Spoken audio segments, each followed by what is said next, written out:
நான் தான் உங்கள் பேர் கிரில்ஸ். பிரிட்டிஷ் ராணுவத்தில் பணிபுரிந்திருக்கிறேன். இப்ப நான் ஓடி வந்தேன்னா ஹெலிகாப்டர்ல இருந்து இறக்கி விட்ட உடனே ஒரு சிங்கம் என்ன துரத்த ஆரம்பிச்சிருச்சு. உடனே எங்க அம்மா குத்தமிச்சு சாம்பார் சாதத்தை போட்ட உடனே சிங்கம் சமாதானமா போயிடுச்சு. நீங்க நினைக்கலாம் சாம்பார் சாதத்தை போட்டதுக்கா சிங்கம் சமாதானம் ஆயிடுச்சுன்னு. பிகாஸ் சாம்பார் எங்க அம்மா வச்சது. கண்டிப்பா அந்த நேரத்துக்கெல்லாம் அந்த சிங்கம் செத்து போயிட்டு இருக்கோம். வாங்க போவோம்.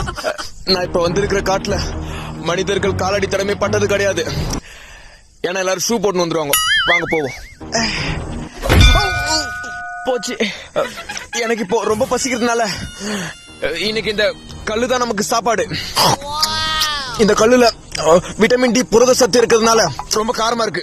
பட் இருந்தாலும் என் பொண்டாட்டி வைக்கிற இட்லியோட இந்த கல் எவ்வளவு மேல் தான். ஹெலிகாப்டர் வந்துச்சு. கிளம்ப வேண்டிய நேரம் வந்துடுச்சு. கயிறு அறுந்துச்சுடா. கயிறு